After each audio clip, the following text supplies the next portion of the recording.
One of the common topics that I'm often asked about in my regular interactions with leaders is the art of effective communication. It's something that you're either good at or not, comfortable with doing or uncomfortable doing. But as Warren Buffett is famed for saying, when mastered, it's a skill that will last you a lifetime. But without it, it will forever hold you back. And he's not wrong. The ability to communicate in a way that engages people to a level that someone may even act on your words. Now that's something every leader needs to master. Which brings us to the subject of today's Masterclass episode, Alan Monroe. Now it's highly likely that many of you out there won't have heard of this guy or know of his work. He was born in 1903 after all. In fact, he died before I was even born. Yet his legacy and his imprint on the world of leadership, and in particular on the world of communication, lives on long after his passing. In fact, it's still going strong almost 50 years after his death.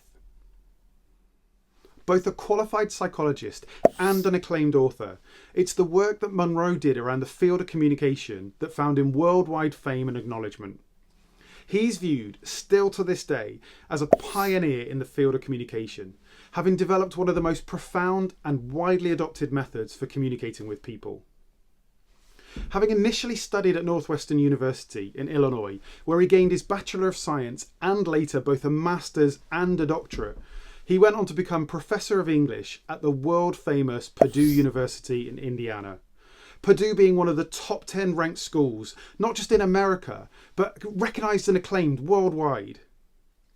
All the way back in 1924, he launched a programme called English 14, which later became Communications 114 or Com 114 as it's gone on to be known today.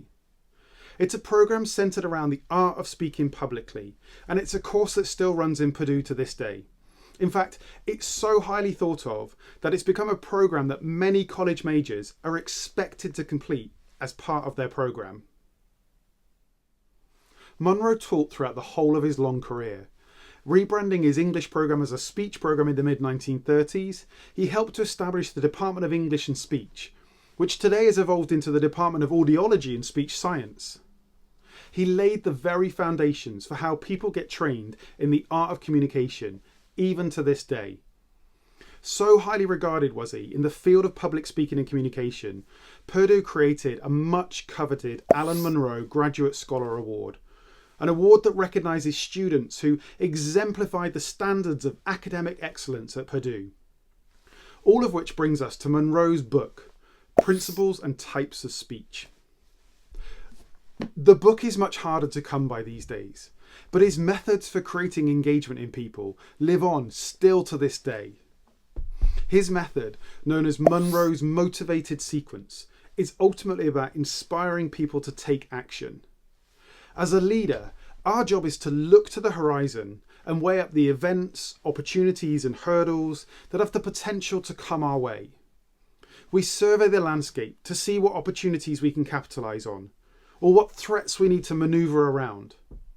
And with opportunity and threat comes change, the very basis of what a leader is there to deliver on.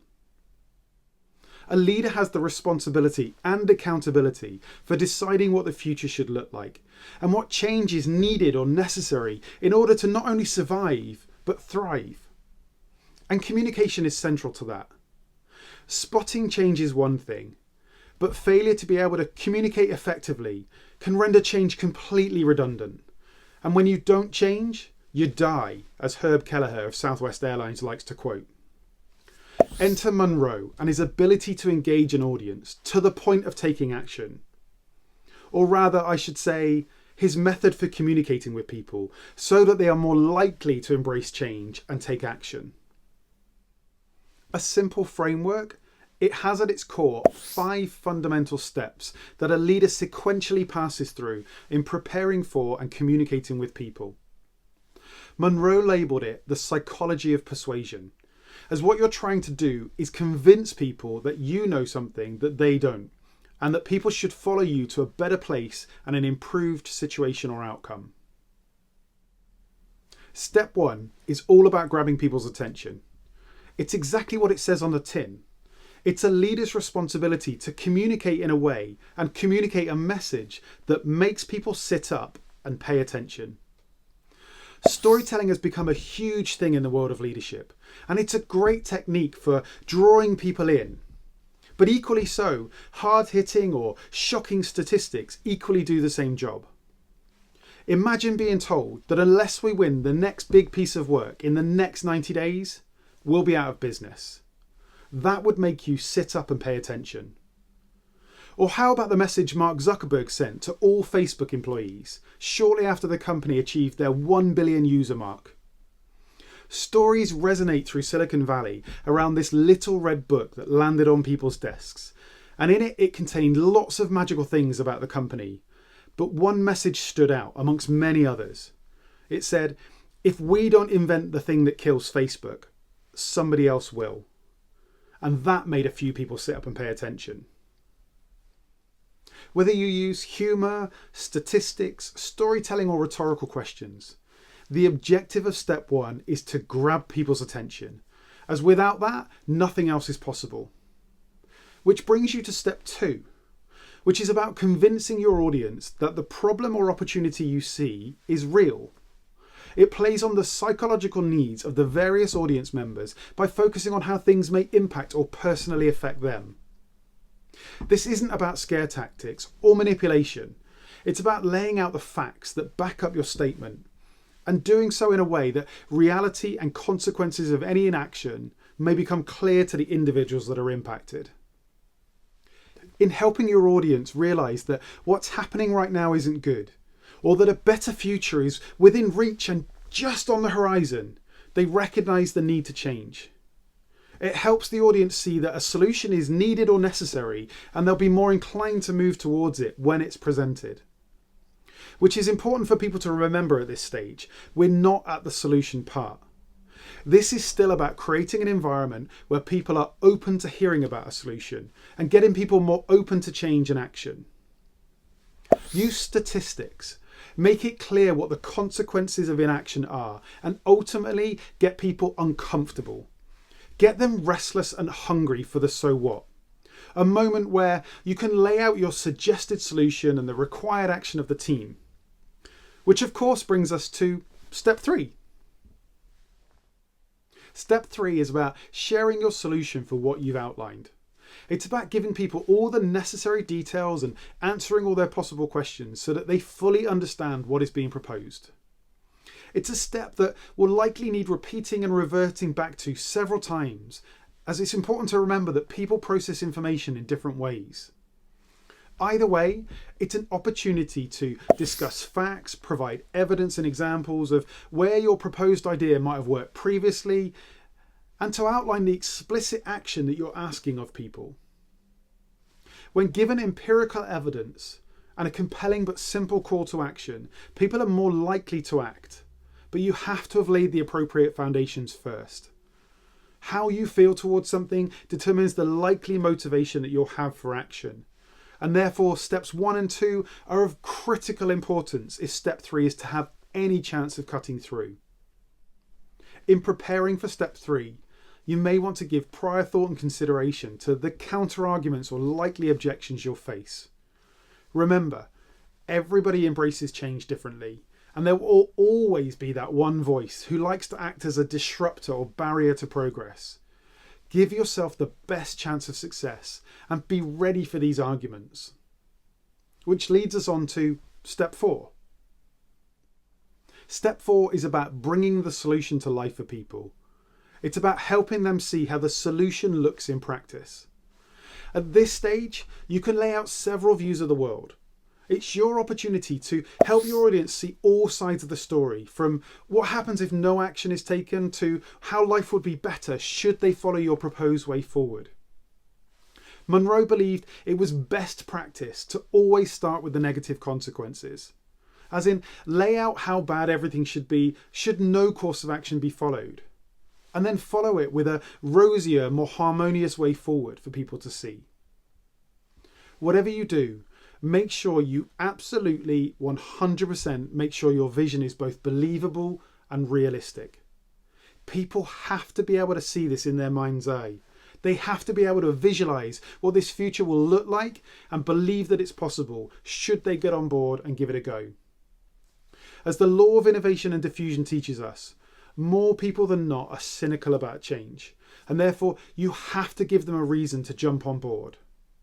Your goal is to motivate your audience to agree with you and adopt similar behaviours, attitudes and beliefs to you. The more realistic and detailed you can make the vision, the more likely people are to embrace your idea of the future and go with you on that journey. Finally, step 5 is the all-important call to action. You've got people's attention, you've made them aware of the importance of something, you've given them all the details and you provided them with a compelling way forward. Now you have to do the biggest deed and get them to actually do something. This is by far the hardest part, as we've no doubt all been there before, having given a compelling speech, only to find that everyone goes back to their desks and does nothing. In fact, I'm reminded of the great leadership book, Legacy by James Kerr, where he says, in organisations all around the world, leaders sally forth with inspiring messages of change. Everyone congratulates them on a presentation well delivered and then goes back to their desks and does nothing. Yep, been there and done that, haven't we? The key to getting people to act is to keep it simple. Don't overwhelm people with too big an ask, and make sure you give them options too. By shifting the ownership from you to them, you empower them to act in the best interests of the team and the organisation. It doesn't need to be complex either. The call to action need be nothing more complicated than, let's meet back here in 2 days and we'll review the ideas people have got for moving us forward. Couple that with doubling down on the explicit instruction that you expect everybody to bring something to the table, that you're expecting ideas from people when they come and meet again, and everybody goes away clear exactly with the understanding of what's expected of them. You're asking them to play their part, and through this framework, you're giving them the best chance to make that a reality. This is a framework about communication, but really it's about leadership, because it's about change. And leadership and change, they go hand in hand together, like bread and butter or jelly and custard. And sorry for the non-British watchers amongst you, that quintessentially British metaphor there. As leader and principal communicator, you're inspiring people to take action and help you bring about a better future, be that one that capitalizes on an opportunity or one that maneuvers the company or team out of harm's way. Hopefully by now it's clear what you do with this model. But if you're looking for something you can perhaps do immediately, how about some reflection on your current communication effectiveness? Perhaps take some time to reflect on the following 5 questions. Questions like, number 1, how effective is my current communication around change today? What could I do better, differently, or more of? Or number 2, do I grab people's attention well enough? Am I effective in making people sit up and take notice? Or 3, how effective am I in convincing people of the need to change and that my solution is the right solution? Or 4, when I describe the future I see, am I able to make people visualize the future and all that it might offer? Or finally 5, do I provide clear instruction on really what I expect from people?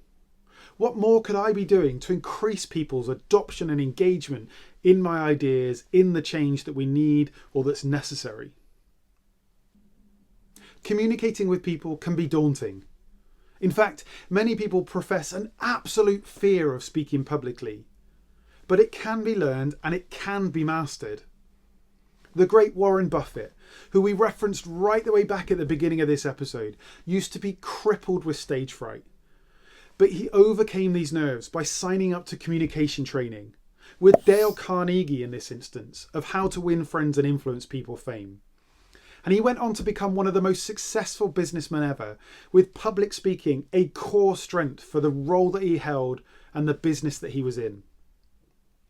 If you want help in communication, if you want help in developing confidence in communication, please feel free to check out more of what Dream and Leap do. We have a range of solutions that have been designed specifically to help you on this journey. There's links in the comments section like normal. And please keep coming back and checking out our episodes, past and in the future. We love seeing you.